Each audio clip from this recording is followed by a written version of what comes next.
Hi, everyone. My name is Kate. I am the vice president of the Minnesota Endo Warriors. We're really excited to have you all here.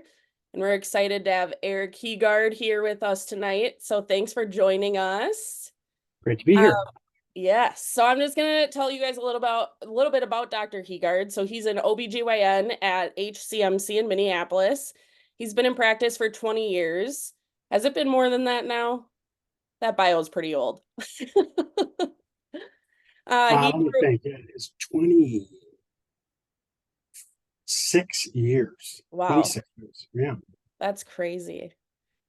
He grew up Yes. in Lake Winnebago in the hamlet of Alexandria, where his father was a general practitioner. It is because of his love for medicine and especially obstetrics that guided him into the profession and finally into the specialty of OBGYN. His approach to treatment and management of endometriosis and chronic pain is collaborative. From a surgical standpoint, his goal is excision. He has created a team which involves a pelvic floor therapist, colorectal surgeons, and urologists who have interest in endometriosis. His goal is to have everything set ahead of time prior to surgery with the necessary team present or available so that hopefully all reasonable haven't I can't even say that word, sorry, can be addressed at the time of surgery. He manages endometriosis and pelvic pain from the top-down angle. He feels the best results come from working collaboratively with the patient and together coming up with an agreed-upon treatment plan. His experience has been that this approach allows the patient to feel like they are a participant in their care and not just the recipient. From his perspective, he also finds this extremely satisfying. So thank you for being here. We're so excited. Well, thank you. I just think Endo Warriors is a great organization providing a great service, and I just feel very fortunate to be involved. Well, thank you. We appreciate you as a doctor. Dr. Heegaard is personally my doctor. I've known him for, I think it's been 10 years now. Nine or 10 years. So All right. awesome. Well, let's jump right into this. Let's see here. So how did you get into endometriosis? Well, when I started out, so first of all, even from when I was in training, I always was drawn towards minimally invasive surgery. Um, I actually did one of the first laparoscopic hysterectomies in the Twin Cities. So I've always kind of been drawn to taking big things out of small holes. And in addition to that, especially in the early part of my practice, I did a lot of infertility work. And as part of that, I ended up, as part of an evaluation, I would end up doing a lot of laparoscopic evaluations. And um, as as that progressed, I began to see that, the correlation obviously between endometriosis and infertility. And so it just kind of grabbed me. I've enjoyed the people, especially. I know that's maybe that sounds a little strange, but I really enjoy the patient population that have endometriosis. I've always found them to be inspirational. Um, and for the most part, really satisfying to work with and very understanding. And when I was starting out, I didn't really know that much, believe it or not, and there weren't really fellowships to any degree that I knew about that specialized in, that spent much time on endometriosis. And so I literally kind of learned this on my own and reaching out to people. Um, there was a guy named Charlie Hazlett who was a GYN in town who did and he was the endometriosis guy. And so as I was getting more and more interested in endometriosis, I started reaching out to endometriosis support groups, et cetera, and got a little bit of a cold reception. And they did not trust me, and probably for good reason. and but I kept kind of pounding on the door and uh, learning more myself. I'd reached out to Nancy Peterson a long time ago. From Nancy's Nook. Easily 12, 13, 14 years ago, and just said, I'm getting more endometriosis patients. Can you can you help me? And she, of course, was wonderful and just, helped me learn because there really wasn't anybody to learn from. And so Charlie Hazlett left, and all of a sudden, I got contacted by one of the endometriosis support groups that I don't think is in existence anymore, but they said, Hazlett's gone. Would you be interested in seeing these patients? And thus it began. I started getting really really challenging patients. And so it was kind of a trial by fire. And um, it's just kind of gone from there. It's a passion of mine. And the more I did, the more people came. And so that's kind of it. And sort of to this point where I don't really do much of anything else. And I do obstetrics, of course, when I'm on call. I don't have much of an obstetrical practice, clinically, but mostly, I do almost all my surgeries, all my big surgeries, Rochelle or endometriosis. And my patients in clinic are mostly pelvic pain endometriosis patients. Awesome.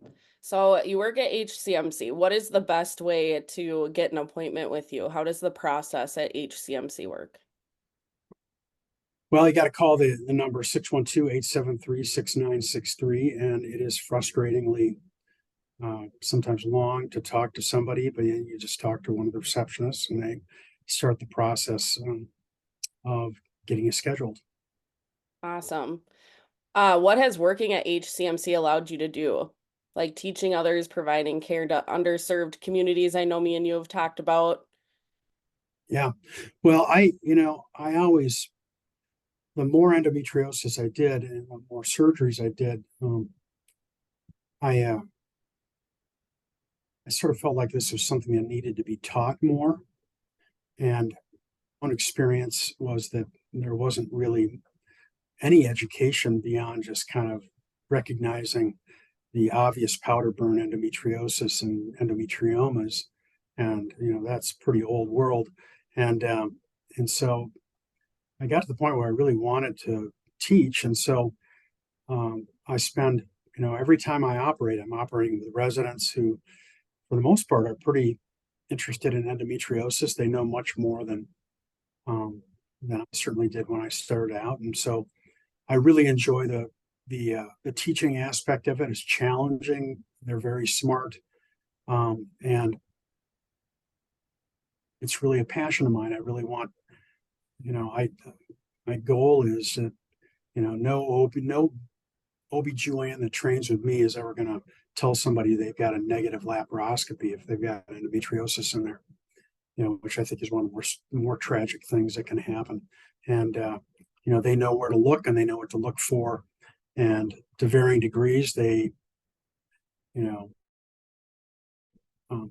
have more or less confidence depending on what they're interested in and their own kind of personal skills. But they know what they're looking for, and they realize it's out there. And I like to think that they're not minimizing anybody's symptoms, which is always a big problem. The other thing is that I'm exposed to underserved populations of people that really have not been, at least historically, paid attention to, and at least in the past, it's been thought that people of color are less likely to have endometriosis, and I don't think that's true. I think it's research bias and historical bias because since working here, I've seen some of the worst cases by far I've ever seen in my life, in my career, in women of African descent or people of color. Just terrible. Just and the classic story. I think we were talking about this a couple of days ago, which is I saw this patient when I first came over here who had been coming in and out of the emergency room for years. And I just decided to do an MRI. I don't know why no one had thought to do an MRI, but she had invasive rectal cancer, a big area of invasion, that had been sitting there gnawing away at her guts for years. And everybody kind of labeled her as a pain seeker and just, I see that more than I ever thought I would see. And so it's, I really feel like there's a lot of good surgeons, for people with resources. And don't get me wrong, I love people with resources here at Hennepin. We love people with resources, but I don't really care where you come from, whether you come from Edina or whether you're from North Minneapolis. And once you get into my office, I just try to take care of it. And I'm really drawn to I want to use the skills that I have to try to take extra care for some of these people who have been perhaps ignored a little bit over their life. Yeah, that's awesome. I'm sure everyone appreciates that. How far out are your surgeries scheduled for? And do 3 you months. know 3 months? Yeah, for my robotic cases, it's generally around 3 months. And for straight stick laparoscopy, just, non-robotic stuff, which, that's shorter.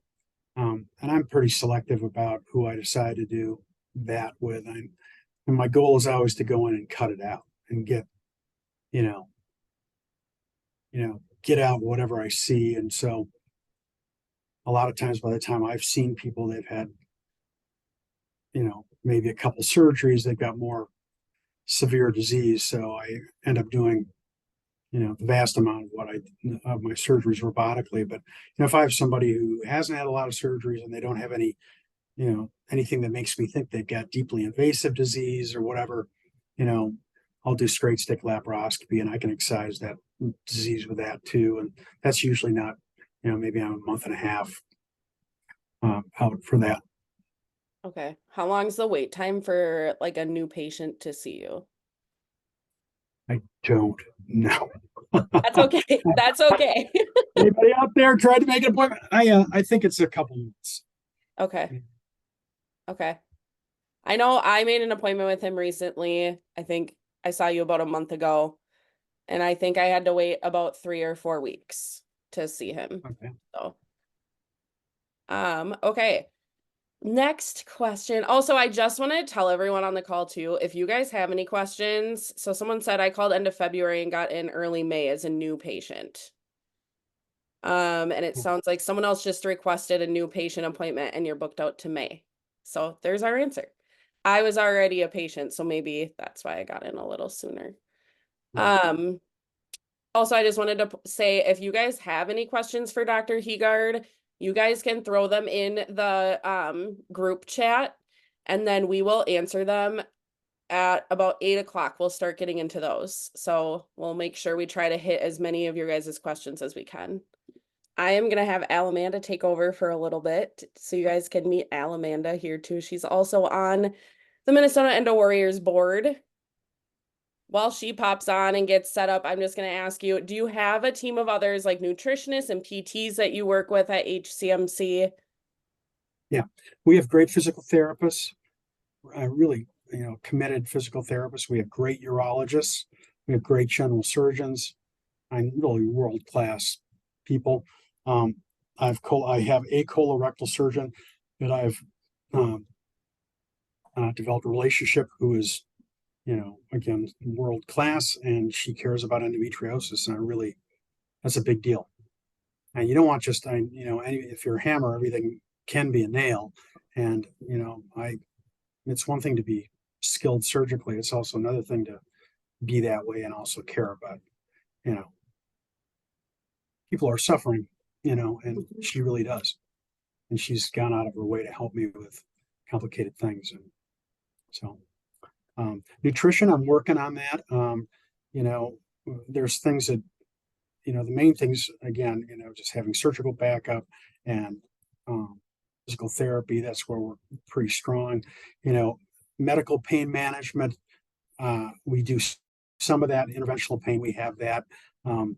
But nutrition, that's something that I'm working on. For the most part, I was just, you can look some of that stuff up. I mean, basically anti-inflammatory diet, endometriosis diet, etc. Basically, take everything you want to eat and don't eat it. That's what I tell people. Yes, that's Yeah. definitely part of it. So kind of jumping into some different endo locations. We have a couple different questions on this. So the first one is kind of, where have you seen endo? I mean, in the body.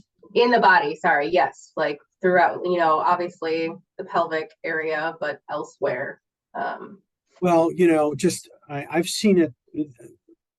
Where I have not seen it is in the brain.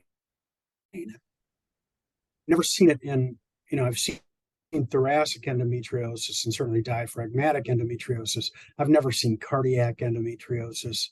Um, and you can get it anywhere, but those, I think I'm trying to think of the weirdest place I've seen it. I don't know if I've seen. I had a patient one time who had a big invasive area that was invading into her liver. That's from her diaphragm. That was surprising. And I had a patient who had, you can get it, of course, like I said, anywhere, but the small bowel tends to be less common, large bowel. And I had a patient one time who just had it looked like, just splotches of blue endometriosis all along her small bowel. We've never seen that, before or since that time. So I don't know if I'm answering the question, but I am. I've never seen it in the brain, and Okay. I don't really want to see that. So No, definitely not. So you talked a little bit about a couple specialists that you work with, but how do you determine when to bring in an additional specialist for surgery? And can you kind of, what other tests maybe do you perform for the bowels, the intestines, to know if you need a colorectal surgeon with you? well, I can pretty much, I'm pretty good at kind of seeing with my mental eye what's going on inside without even to the patient. By simply talking, you can get a lot of information from talking to people. And if you just kind of know what to ask and take some time, you can, get a pretty good idea of where it oftentimes sits. Now, I don't just go with, this, mystical kind of, crystal ball sort of approach. I always do imaging, always. If it hasn't, and anywhere from ultrasounds, I don't do CAT scans very often because I just don't think they give that much information, but do a lot of MRIs, ultrasounds. And then physical exam. You can, the kind of, you can feel what you oftentimes need to feel by on physical exam. And so my approach is that when I'm thinking about surgery, and I talk to my residents about this, which is, you want to try to imagine what you're going to get into before you get in there. And so whatever information you need to get so that you are not surprised. And you will be, and endometriosis will surprise people.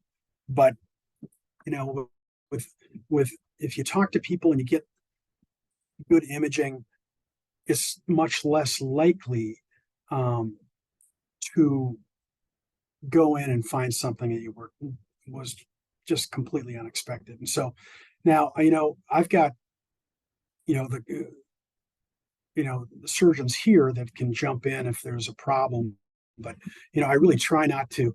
I try not to do that. I think that it's always kind of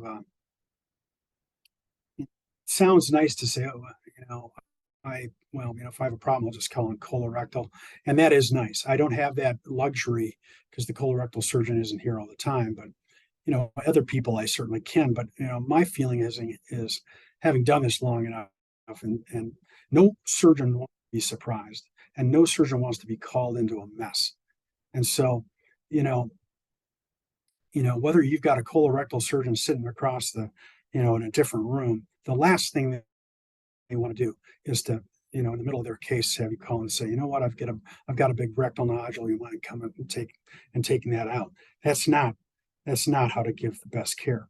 You know, you want to, you want to be prepared for that before you go into the surgery. So that's a long-winded answer in a sense of saying that I listen to the patient, I do appropriate imaging, I do an exam so that when I go in there, I'm pretty damn sure that I'm not going to run into something that is going to be a rat's nest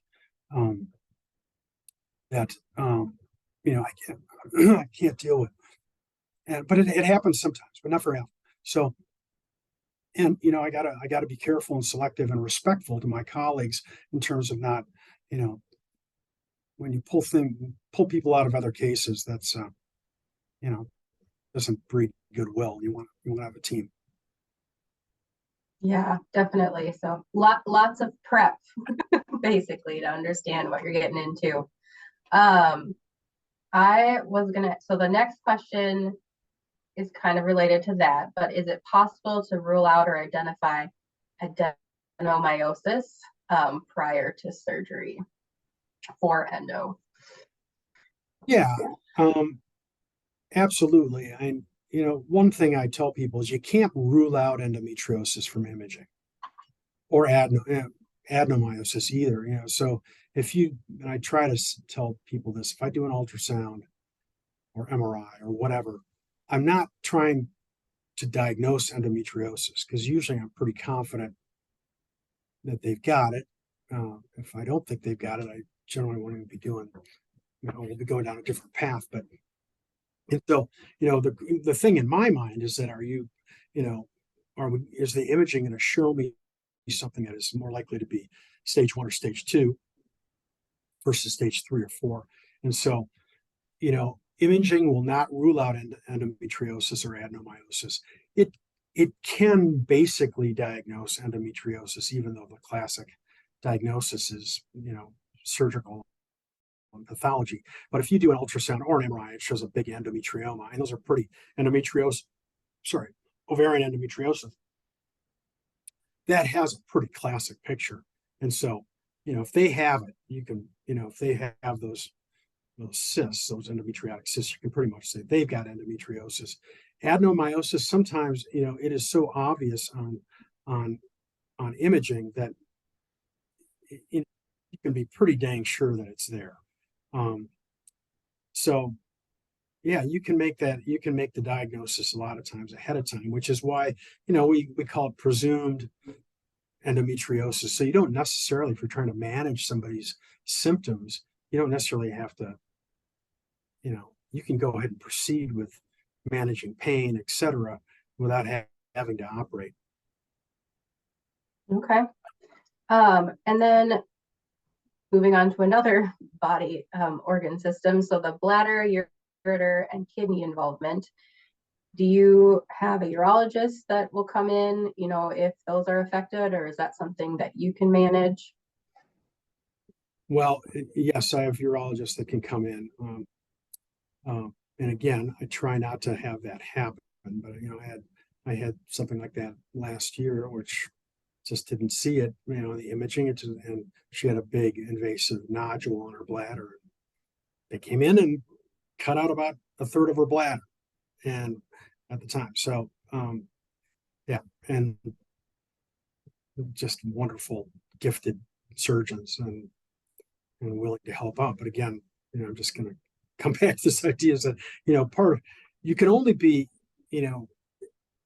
as an individual, you can only be so good. And it becomes, after being a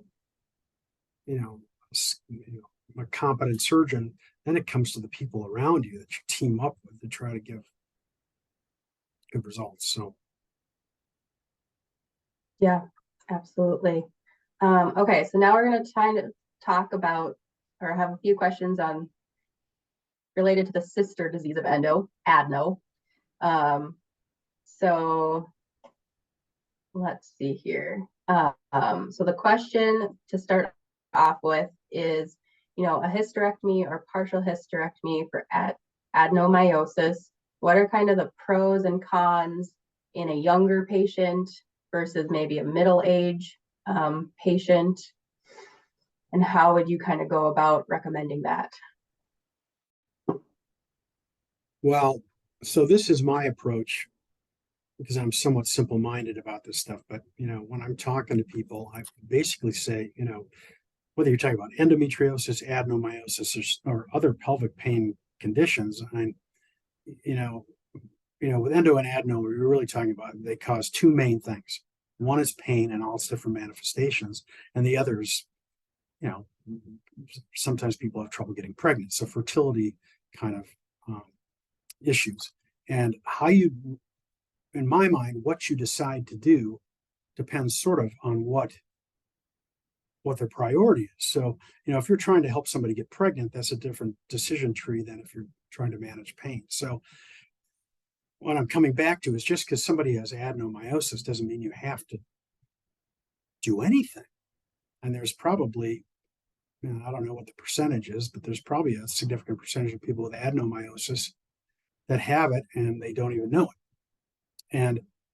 And so, and just like with endometriosis, there's a percentage of people who have it and are asymptomatic. And so the decision to do a hysterectomy, the question in my mind is, well, what is the intention? So, what is the goal? And my feeling is I try to go more conservative, less interventional first, and almost all in all situations. And you treat adenomyosis oftentimes, for the most part, very similarly to endometriosis. You can, from a medical standpoint, you can drop estrogen or increase progesterone. I don't use the estrogen lowering medications like Lupron or Lissa or Myfembree very often, but there's a role for that. But, if I can get away with managing somebody's pain or bleeding with something that is not a hysterectomy, that's what I'm going to do, because, a hysterectomy is a big surgery and it changes your anatomy. There's some kind of weird information about how long-term ramifications of hysterectomies that are a little hard to make sense of. And frankly, I don't think anybody really knows for sure whether it's the hysterectomy that is increasing the risk of certain things, or it's whether the population of people who have conditions that make them need hysterectomies are more prone to these slight increased risk of long-term issues. And so, but I guess, and maybe this is more philosophical than anything else, but I think most people feel the same way, which is, I just try not to cut things out if I don't need to, and if we can manage pain, with medications or lifestyle modification, whatever, and without having to put somebody through the small but real risk of a complication, that's my inclination. But that being said, with adenomyosis, and sometimes you just can't do anything else. Sometimes it's very humbling. And I have the thing that's hard. The hardest thing for me is that I can, as young people, I'm seeing them at 16 years old, and they have bleeding we cannot control. I just, and even though nothing's showing up on their imaging, but you're trying this and you're trying that, and you're trying this and that, and nothing works. And, you just know, on a microscopic level, it's very likely adenomyosis. And so, it's really hard to do a hysterectomy in somebody who's 19. Yeah, absolutely. That would be a very difficult decision. So kind of switching now to postmenopausal,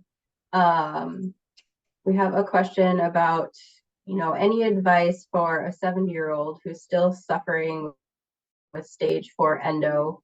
This person has had 8 previous surgeries, a hysterectomy, and removal of the ovaries. Is another surgery risky at this person's age, or what could be an option? Well, I'm not sure. I don't think necessarily the age is the issue so much. I'd rather operate on a healthy 80-year-old than, a very unhealthy 40-year-old, so it's more just kind of, what do we're always, both as a surgeon and as a person, or, a patient, you're always weighing risks and benefits. And, the perfect patient in my mind is someone where if you operate, you have a really good chance of feeling like you're going to get a good outcome. And on the flip side, the risks are low. That's the perfect patient. So, on the other end of the spectrum is somebody where you think if you're going to operate, they may not get it. They're probably or may not get any improvement, and the risk of complications for whatever reason. They may have other medical issues or et cetera, et cetera. Puts them at risk for, really puts them at risk for a complication. So, and most people are kind of in the middle. And so a 70-year-old person who's had a lot of surgeries, it's heartbreaking. And so could they get relief from surgery? Possibly. But, I think some of the other speakers, I can't remember if it was Dr. Kahn or Dr. Burnett, who was talking about, the very complex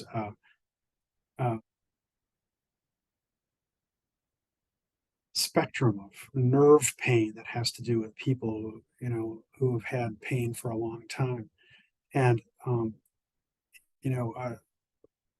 I tell this is a very hard conversation to have with people, but, there are times when I know there's endometriosis still there, but I know that if I had a little, microscopic robot and could go and just vacuum up or excise every little, cell of endometriosis, they'd still have pain, because that's not the main trigger anymore.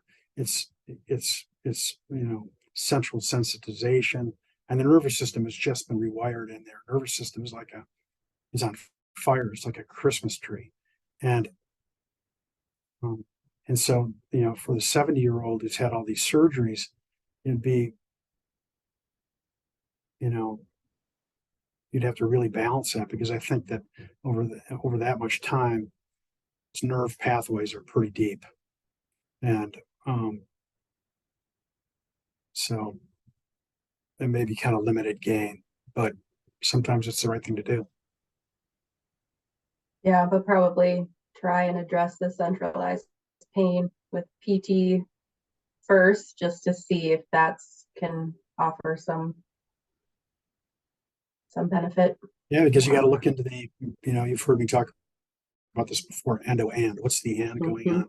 And, so if they have centralized pain disorders, that's a nerve related thing. Physical therapy can help with that, but a lot of times it's a matter of medications that try to turn the volume down. Okay. Gotcha. Thank you. All right. So the next couple questions are related to endometriomas. So this person has bilateral 4-centimeter endometriomas. They are wondering, can you hold off on surgery with the use of a Mirena, which is IUD, or is it safe to wait a bit?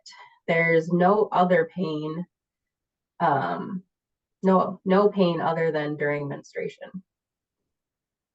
So this comes back to what I was saying before. So what is the goal? What is our goal for treatment? So is the issue pain? Is it fertility, or is it both? And so, 4 centimeters, you're at this sort of threshold where, some people say, well, if it's over 4 centimeters, the right thing to do is to go ahead and excise the endometriomas. If it's less, this is kind of out 4 centimeters, and if it's less, you can watch.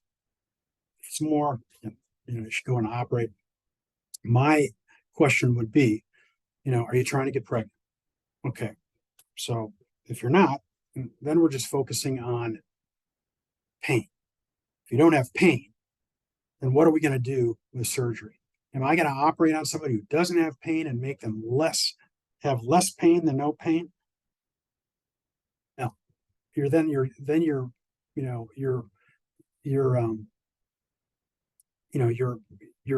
taking on risk without much benefit. So, and so in somebody with bilateral endometriomas that isn't having a lot of pain, except during their period, which is easy for me to say because I don't have pain with my periods. But if we could manage that some other way and get them through the whatever 3, 4, 5, 6, 7 days, that might be that might be adequate. And in which case, we can watch and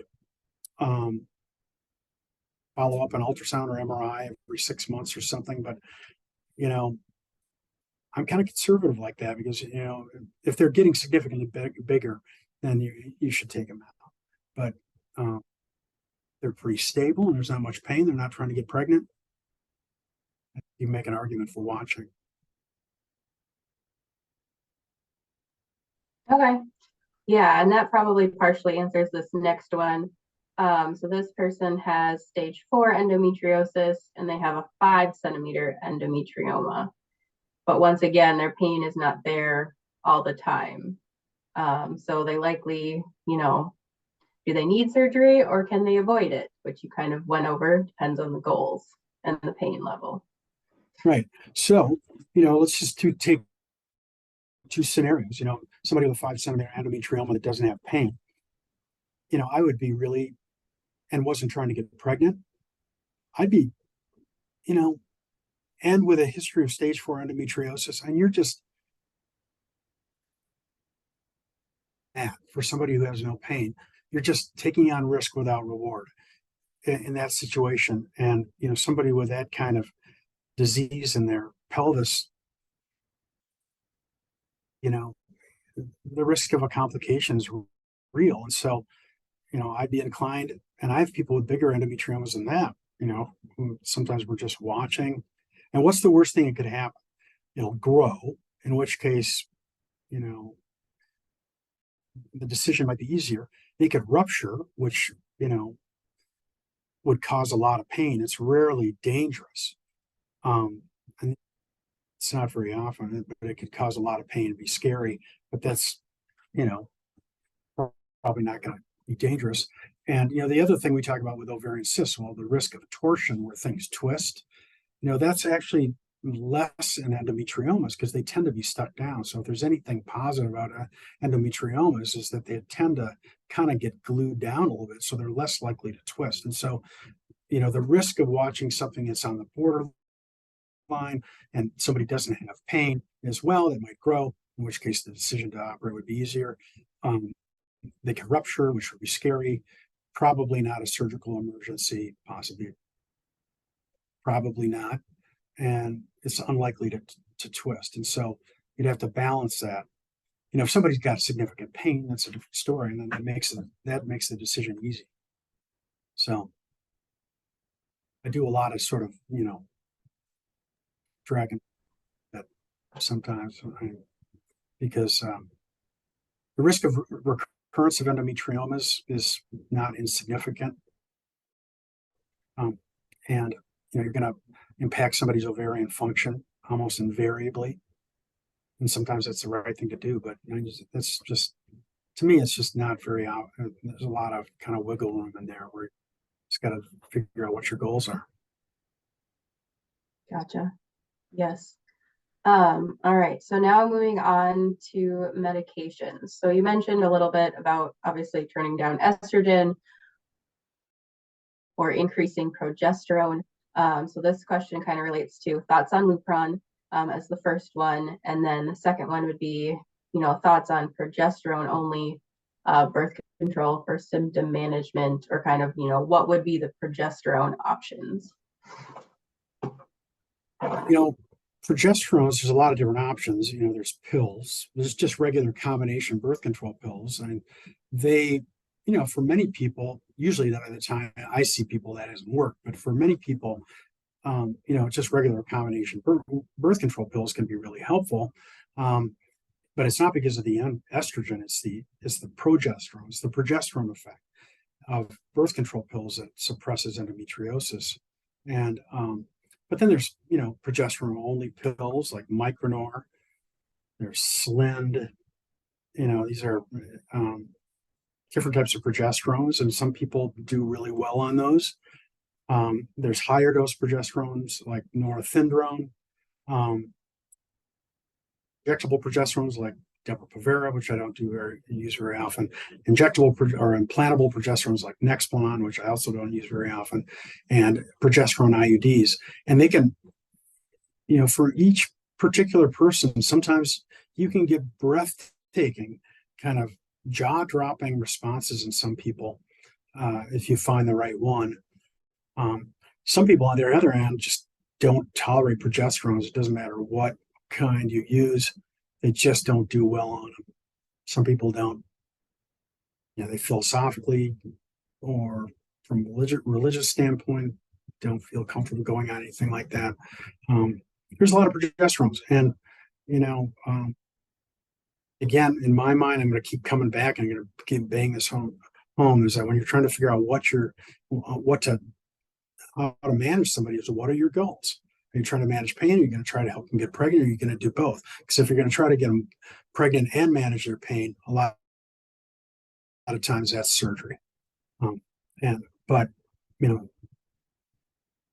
sometimes just progesterones and all their different manifestations can be really helpful. And then I don't use the estrogen lowering agents like Depo-Lupron and Myfembree and Orlissa very much. I use them. I think there are definitely, situations where I think that can be really helpful, but they're not good long-term solutions most of the time. And so you have to figure out what to do after if you have somebody on for 6 months or 2 years or whatever, and after that time, then you got to figure out what to do, which almost invariably means switching them to a progesterone, which is fine. But they cause symptoms too. So, I'm pretty selective in that stuff. Okay, thank you. That was very comprehensive. So now kind of talking a little bit more about pregnancy. Do you know or have you seen any complications with being pregnant if you have endometriosis, and does it vary by, which stage or what kind of endo? Yeah, I have not really, there is some suggestion that if you have deep rectovaginal endometriosis or deep pelvic endometriosis, and if you've had an excision surgery back there, that there's an increased risk of delivering vaginally, maybe, tearing the vagina. I've never seen that. I think there is an increased risk. I don't think it's very much. And so, hard pressed to suggest that somebody who's had a big excision surgery have a C-section simply because of that. And so the other end, but in terms of endometriosis in pregnancy, there's an increased risk of preterm labor, miscarriage, placenta previa, where the placenta kind of doesn't implant in the place, and placental abruption where it tears out. And there's kind of a slight increased risk of a lot of things in people with endometriosis, but it's not a lot. The issue with endometriosis is more getting pregnant than being pregnant, almost always. Yep, that makes sense. All right, so now talking about post-excision surgery. So what steps can people do to reduce the likelihood of, return of disease or return of symptoms post-surgery? Well, there is debate about this. I'll tell you what I do, and I think is that, I try to encourage people to go on some sort of hormonal suppression after surgery, whether it be, a lot of times I'll try to encourage people to have an IUD placed during surgery, unless they're trying to get pregnant, of course, or go on birth control pills or progesterone pills, something like that. It is controversial to a certain extent, but there is evidence that suggests that there's improved pain control and maybe delayed recurrence if you put people on some sort of suppression. Now, that being said, there are some people, again, who don't tolerate it, who don't want to, have had bad experiences with it. And there's people who, and philosophically, or, it depends on what you think of it as to what causes endometriosis. If you're in the camp where you say, well, you're born with it, if you cut it out, it'll never come back. Well, then going on suppression afterwards, it doesn't make any sense. I don't believe it. Why do you like that? Just because I think there are certain types of endometriosis. If you cut it out, it won't come back. Like if you have an endometrioma and you take the ovary out, that's not going to come back. If you have a rectovaginal nodule of endometriosis and you cut it out, that probably won't come back. That probably is something you're born with. But a lot of times the peritoneal stuff, the superficial endometriosis is in your belly.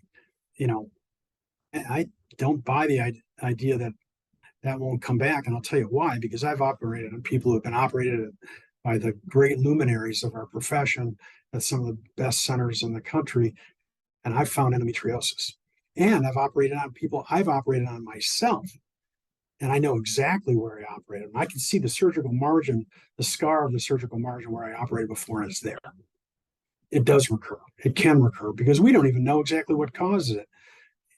And so whether it's, the stuff that you're born with, whether that has to do with Müllerian rest cells or, I always talk about how, the little embryonic cells that when you're a little embryo and everything is floating around in there, like the cells that are going to the eye are floating around to the eye, and the ones that are going to the feet are going to the feet, the ones that are going to the kidney are going to the kidney, and the ones that are going to the lining of the uterus are making their way over to the embryonic uterus, but they get tired and they take a rest and then they wake up and they're lost. That's kind of that idea, and they get lost in that area between the rectum and the vagina. And you cut that'll be gone. But the other things that we think cause endometriosis, whether it be environmental triggers, immune system deficiencies, retrograde menstruation, that's real, and you're not going to by cutting out endometriosis, you're not going to change somebody's genetic predisposition, their whatever environmental triggers and exposures have been. And so, my feeling is you just attack it from all angles. And, if you can put somebody on hormonal suppression and they don't have a lot of symptoms, direction, then. Very good. So another question, so I'm not sure if this is in your expertise, but do you have any treatments or techniques that you could recommend to increase gut or uterine microbiome? I don't know if increase is the right word, but to adjust that due to the chronic inflammation from endo. I don't really know. I just think that, kind of generic response is that, the whole idea of the endobiome is so fascinating, and, it responds to what we eat. And so I think that, eating an anti-inflammatory diet that is, low in refined carbohydrates and all that stuff, yeah, and that's my suggestion to pretty much anybody, including myself, and I don't have endometriosis. But we should all be eating that way anyway. But beyond that, whether going on probiotics or prebiotics, or I don't really know. It's embarrassing, but that's not my. Yeah, I mean, the microbiome, that's a whole research topic and whole specialist, so that makes sense. All right, so the next question is surgery something that has to be repeated? No, it just depends on symptoms and goals. So, I have people I have I've operated on them years ago.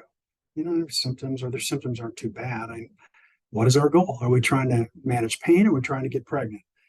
And so, if somebody doesn't have much pain, I they can have a blob of endometriosis in there. And if they don't have pain, what are we trying to get out of it? And so, sometimes I'll watch things, even if we're convinced there may be some endometriosis that's growing back. It's all based on quality of life. And so, but statistically, there's there's a good chance that there may be a repeat surgery at some point down the line, but not everybody does.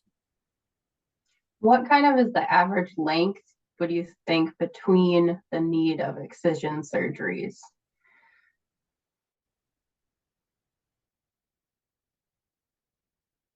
I would say, this is where 5 years, 6 years, 7 years. Okay. The thing that makes it hard is that people get operated on for more than one thing, so they might have a ruptured cyst, or they may have adhesive disease, or something else that's going on, and they have pain related to something else, and you get operated on from that standpoint. But there are people that I have operated on since my original surgery a couple times for other things. And I go in there, I don't find any endometriosis, but they've got ovarian pain, they've got recurrent big cysts or something like that. So I mean, to be kind of sounds like I'm being dodgy about repeat surgery, but I'm not really sure. I just feel like we just kind of go with what somebody's symptoms are, and hopefully we can, as long as we can, and if we can't, then we operate. Mm-hmm. I'm not sure. I'm not convinced that everybody you have on that you've interviewed on this panel are superb surgeons, and I just don't think there's that many people who I think can confidently say, if I operate on you, the great creator of the universe will come through my healing hands, I can promise you you will not have recurrence. I just don't. I think there's a lot of optimism. And yeah, no, when we were talking to some of the other doctors, they said, you could get a couple years, then surgery was beneficial, but it could reoccur because we don't understand a lot about it. All right, so I'm not alone. No, you are not alone. Thing. No, I mean, it's an unfortunate reality that repeat surgeries, though, endo usually is not the only thing affecting a person, like you said. It may be other things that you need help with. Unfortunately, they like to group together. Yeah. All right, so this one is kind of jumping back to I'm assuming the centralized pain, but this is a little more specific of a question. So what suggestions do you have to help with neuralgia or nerve pain from endo on the pudendal nerve? Well, and you're either going to have you can trigger pudendal nerve blocks. And then there's medications that are more systemic that are designed to kind of turn down the volume. So things like gabapentin or pregabalin or amitriptyline, nortriptyline. Those are the medications that we use to help turn the volume down. But there are sometimes a nerve block for the pudendal nerve, if it's really that, if it's, you got to determine, and I'm saying you got to, because this is, there are people who are really, kind of gifted in figuring out where in that nerve pathway it's being. There's a kind of a developing field, you may have heard about it, neuropelviology, which I actually am studying, but it's, just a lot of time. But the idea is being able to figure out where that where the issue is, so the pudendal nerve, is the issue out near where it feeds the tissue, or is it way back in the spine? And so Okay. those are basically, there's some, I don't know if there's a procedure where they go and they actually burn the nerve. I don't know if I've heard of that being in the pudendal. I don't. Okay, so we're just gonna wrap up with a couple short questions here, and then we're gonna jump to the comments. So if you guys have any more questions, please enter them in to the chat, I should say. What has surprised you, Dr. Heegaard, the most about this disease? Well, I guess how kind of the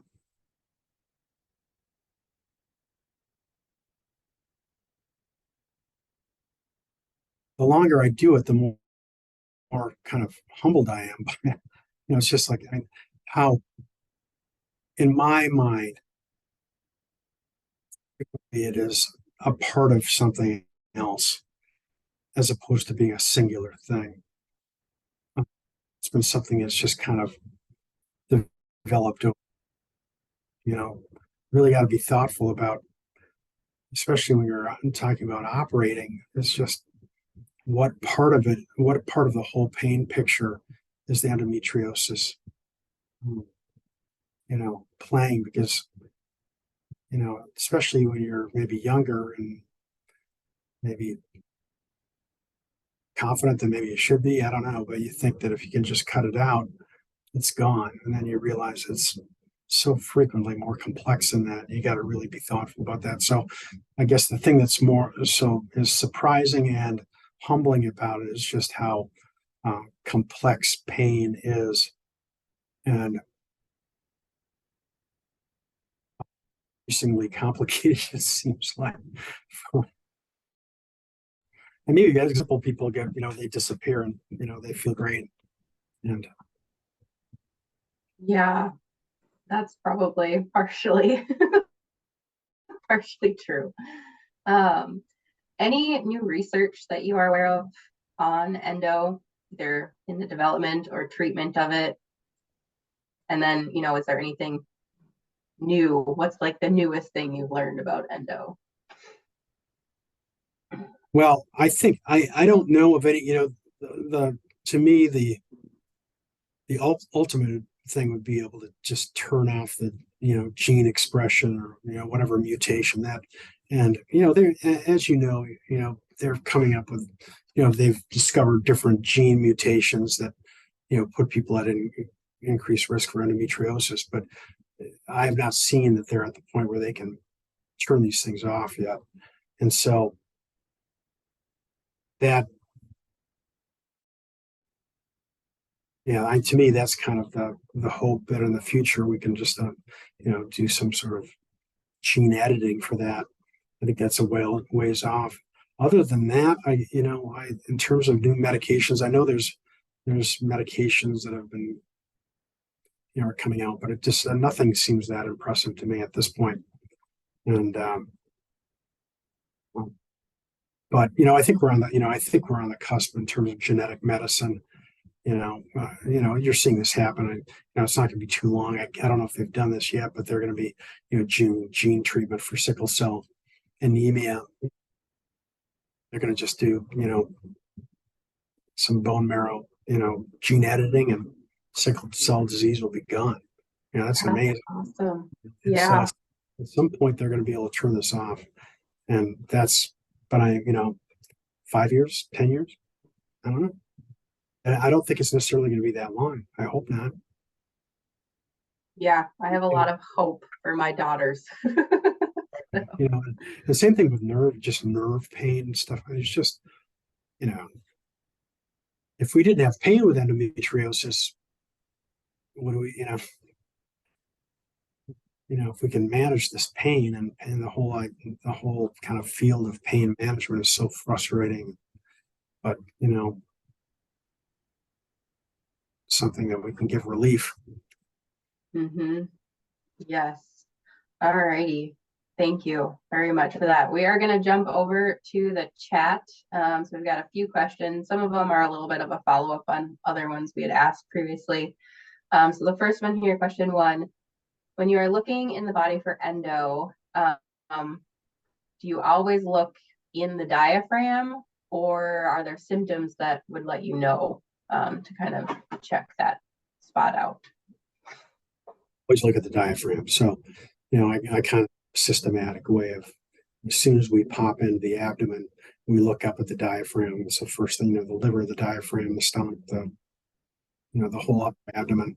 So that's how we start. Then we kind of go around down to the appendix and then down to the pelvis. So, but yeah, I think, and so the question is, we always look at the diaphragm. If somebody has symptoms, you might look harder. The diaphragm's pretty big. There's a lot of it that's hidden behind the liver. So, if somebody really has symptoms that are really suggestive of diaphragmatic endometriosis, I would do an MRI, to look at, see if there is something hiding up there. But, so we're What always, would be those symptoms for the diaphragm endo? the diaphragmatic endometriosis is almost always on the right. You can get it on the left, but it's very, very, like, you can have it on the right and not have it on the left. That's very frequent. I think I've only seen one case where it's been on the left side and not on the right. And so, people with diaphragmatic endometriosis, a lot of times they'll have pain, up here, and then also they can get the shoulder neck discomfort, and that has this referred pain from the nerves that go to the diaphragm, and they don't know what to do because they don't, they're there, but they don't know what the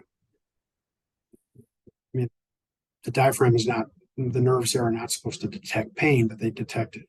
This is my interpretation, at least. They detect irritation, and so they feed up, and then they interdigitate with the nerves that supply the shoulder and the neck, and then go up to the brain, and the brain goes, oh, I don't know what that signal means for the diaphragm. Let's just call it shoulder.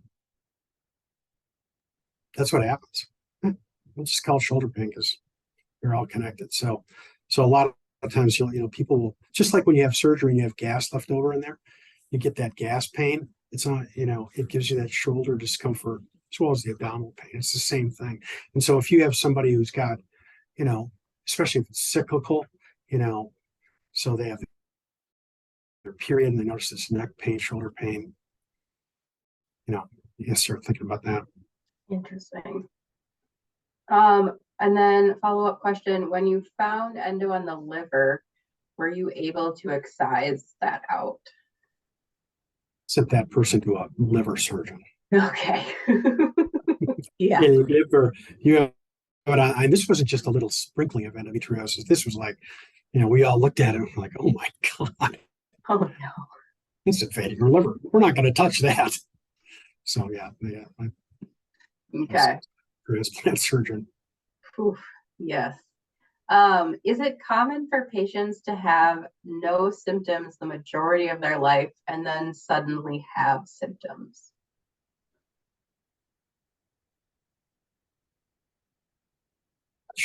I see it every once in a while.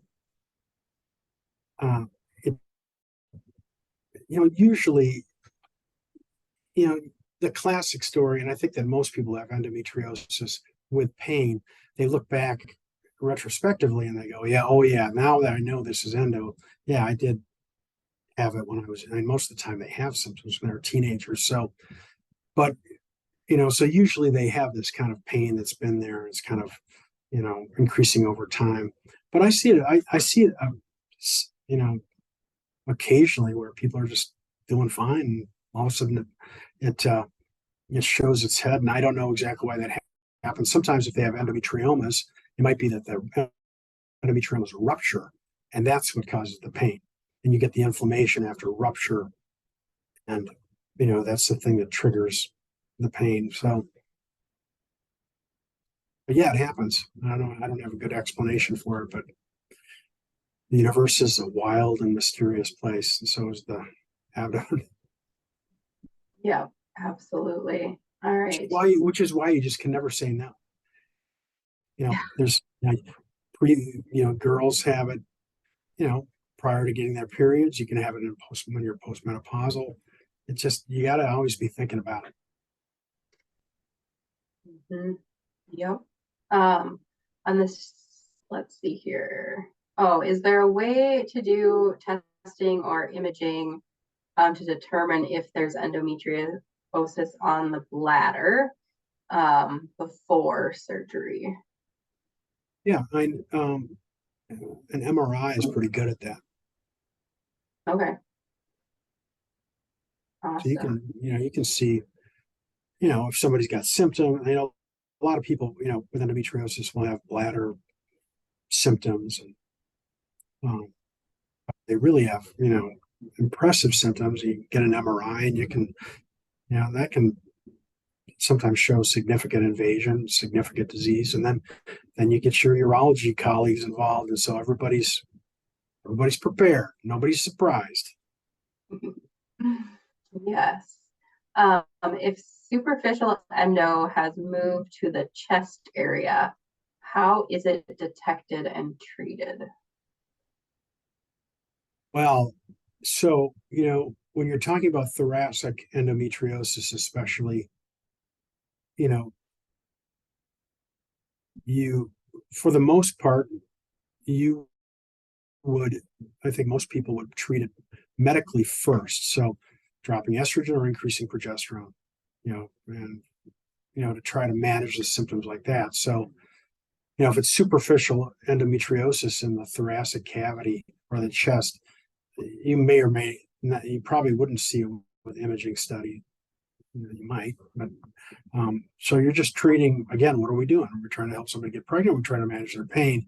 And so, so if we're managing pain, we're going to try the same stuff we use everywhere else, or endometriosis anywhere else, suppression. And if that doesn't work, then we start looking more invasively, or thoracic surgeon to do a video assisted thoracoscopy and look inside. Okay.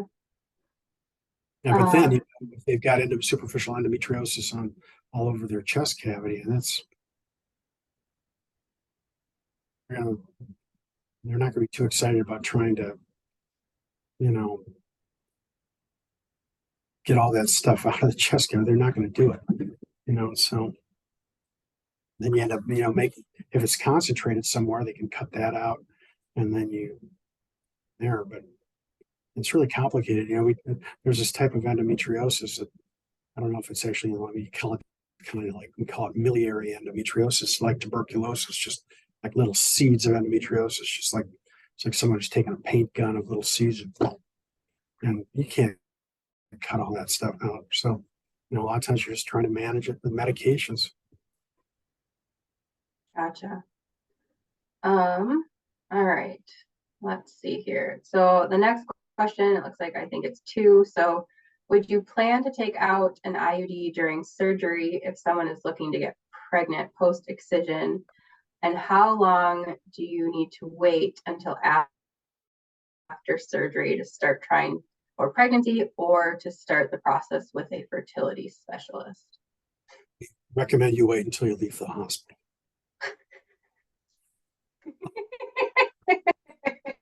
Little joke, little gynecologist joke there. But so, I don't know if there's an exact.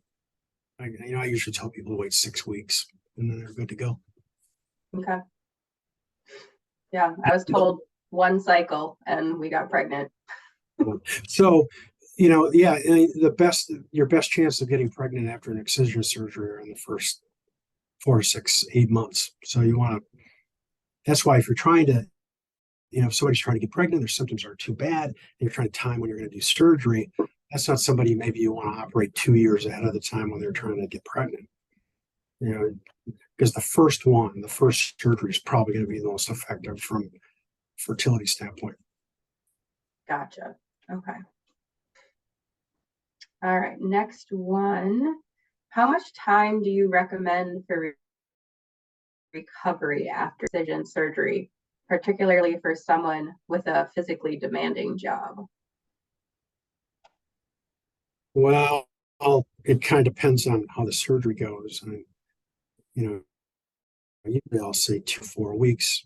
It depends on the port sizes. So like if you're using 5 millimeter or 8 millimeter ports that your instruments are going through, you don't necessarily need to put a deep stitch in there.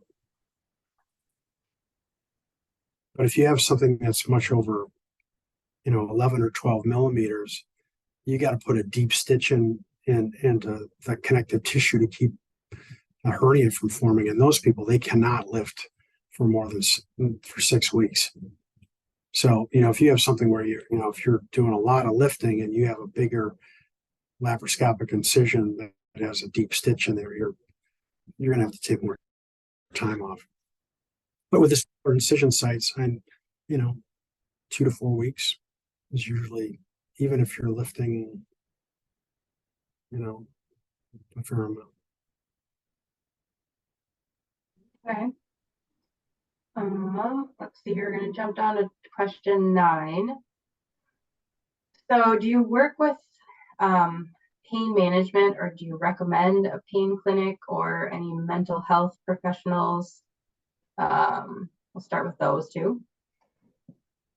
Yeah, I think Twin Cities Pain Clinic, United Pain Clinic, those are the ones I tend to send people to. And there's probably other ones in town, but I think they're pretty comprehensive. A lot of times they'll have, behavioral health therapists there, and so those are the ones I tend to send people to. Okay. And then do you think massage or acupuncture and PT are better options than medications? Depends on what your goal is. So are you trying to get like a broken wheel? So, the thing is that I think everybody's different. And, I think acupuncture and massage and chiropractic, complementary sort of medication or therapies can be really helpful for some people. And, if you can get away with, managing your symptoms with those, then do you need medication?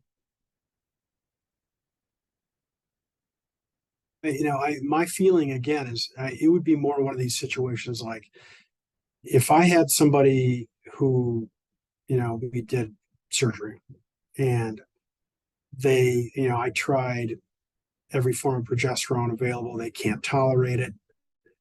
Then, you don't want the cure to be worse than the disease, So I have people who are just on no medication because they don't like how it makes them feel. And in which case, yeah, acupuncture and chiropractic, massage, whatever, whatever it takes to get relief.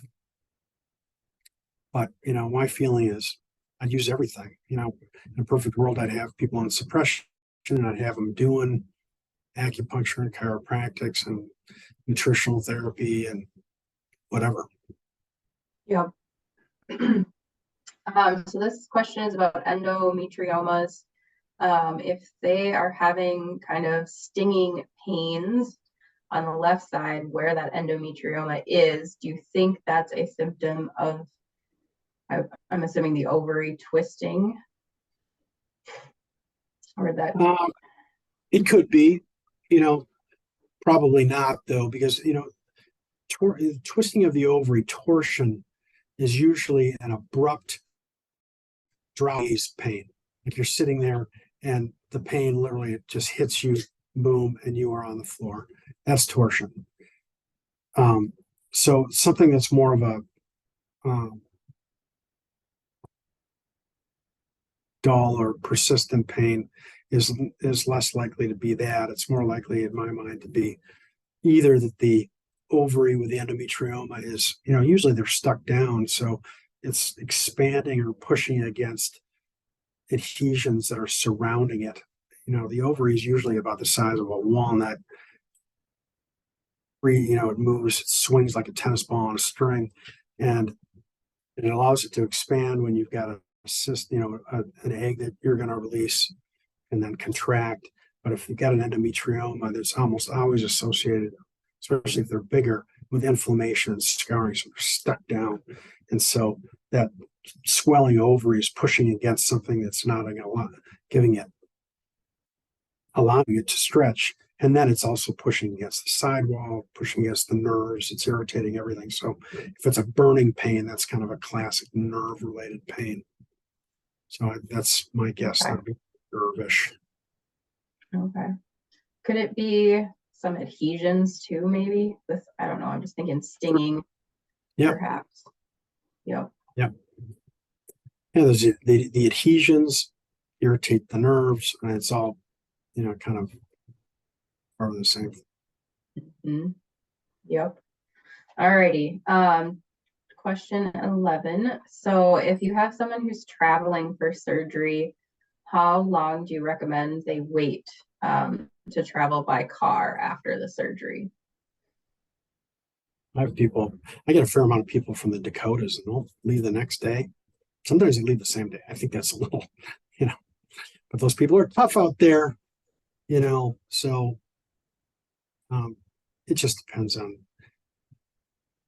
particular people's, how complicated a situation it is, and everybody's body's different. But I usually try to, why don't you just wait overnight? Let's see how you do. So, but again, I have people go home the same day. Mm-hmm. Okay. All right. And then I think we've got one more question here. So this person is curious if you have seen any cases where the spleen is impacted by endo. Never seen it. Okay. Anything else that you would like to share, I guess, with the group? We've got a few minutes left. Let's see if there's any last minute questions that come in. I feel like we've talked about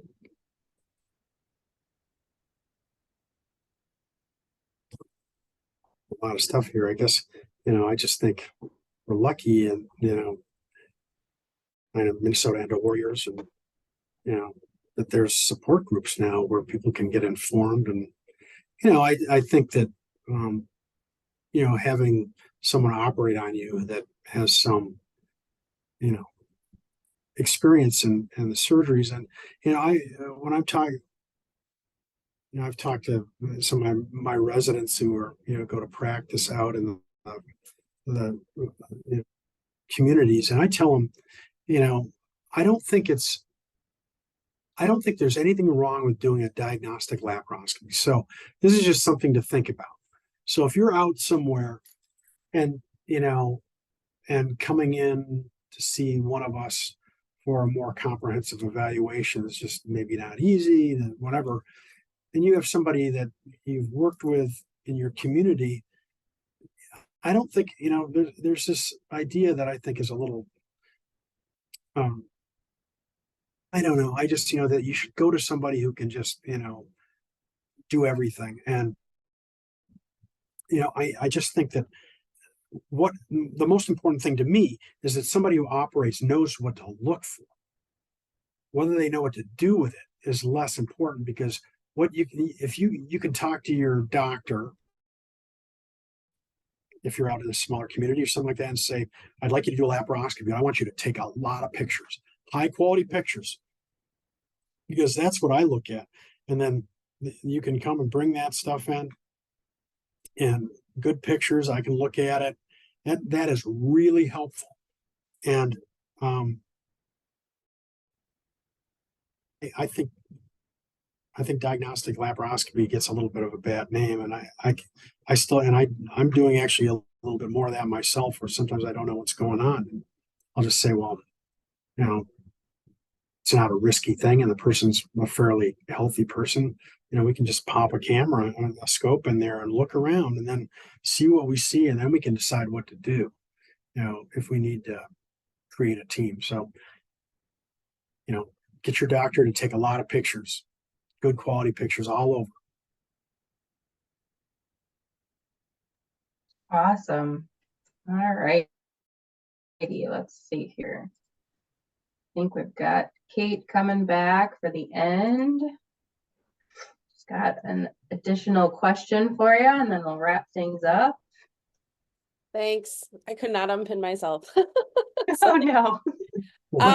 Yeah, so I guess, you know me obviously, but my big thing is adhesions. So how do you personally prevent adhesions? I know that was asked on another call too, but I think every specialist is a little different. Well, what you try to do is gentle tissue handling, minimal use of electrocautery, minimizing bleeding. And that's the most important thing.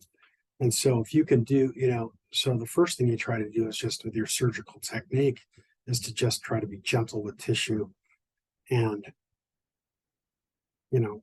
try to be careful, try to be precise.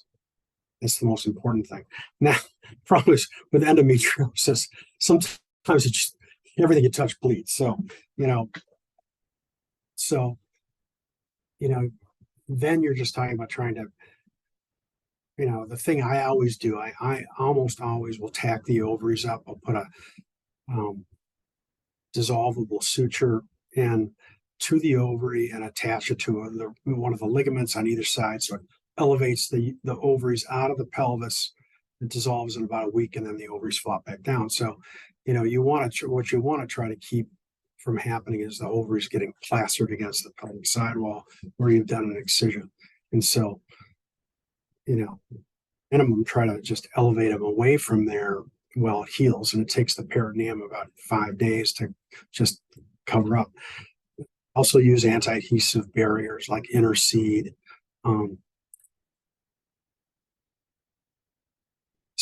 It's pretty good, so that's kind of what I do. And then there's magic out there. People use, plasma and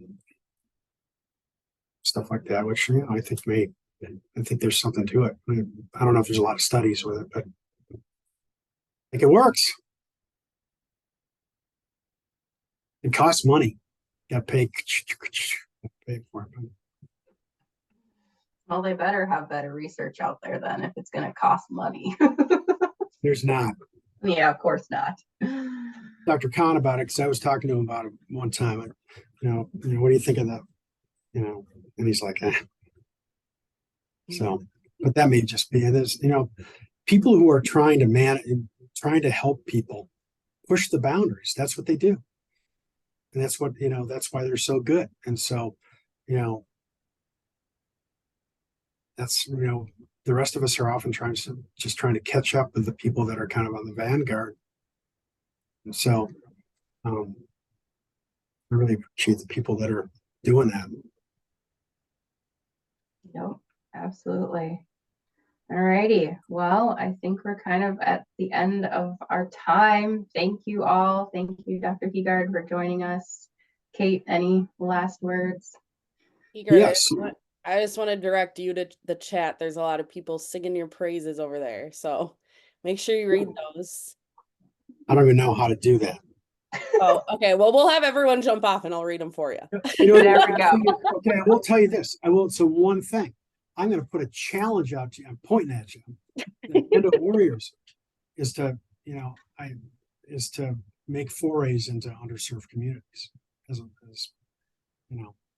something that's important, because and you guys care and you're devoted to this, and so I'm just adding that on because I feel like there's a lot of room to be inclusive and to bring people who are suffering, who